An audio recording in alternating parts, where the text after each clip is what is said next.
ମୋର ପ୍ରିୟ ପିଲାମାନେ, ଆଶା କରିବି ସମସ୍ତେ ବହୁତ ହି ଭଲ ଥିବ ଏବଂ ଆପଣଙ୍କର ପରିବାରରେ ବି ପ୍ରାୟତଃ ସମସ୍ତେ ବହୁତ ହି ଭଲରେ ଥିବେ।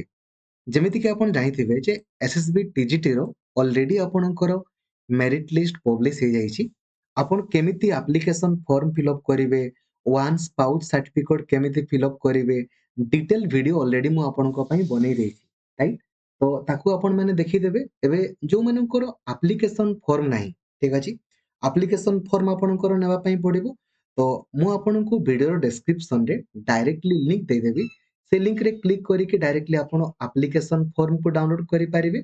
ଆପ୍ଲିକେସନ ଫର୍ମ କେବଳ ଯୋଉମାନେ ସିଲେକ୍ଟ ହେଇଛନ୍ତି, ଯୋଉମାନଙ୍କର ଚାକିରି ହେଇଛି, ଖାଲି ସେଇମାନେ ହିଁ ଆପଣଙ୍କର ଆପ୍ଲିକେସନ ଫର୍ମକୁ ଡାଉନଲୋଡ କରିପାରିବେ।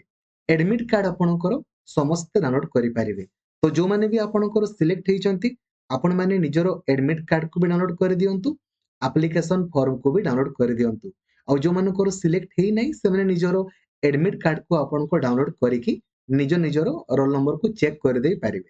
ଠିକ ଅଛି, ସାଙ୍ଗମାନଙ୍କୁ ଜଣାଇ ଦିଅନ୍ତୁ। କିଛି ପ୍ରୋବ୍ଲେମ ହେଲେ ମତେ ଟେଲିଗ୍ରାମରେ ଆପଣ ମେସେଜ କରିବେ। କାଇଣ୍ଡଲି ଭଲସେ ଆପଣ ଡକୁମେଣ୍ଟସକୁ ରେଡି ରଖନ୍ତୁ। ଚାକିରି ଆପଣଙ୍କର ଅଲରେଡି ହେଇସାରିଛି, ତେଣୁକରି ଡକୁମେଣ୍ଟ ଖାଲି ନେଇକି ଯାଆନ୍ତୁ, ଚାକିରି କରନ୍ତୁ। Thank you. ଜୟ ଜଗନ୍ନାଥ। ଧନ୍ୟବାଦ।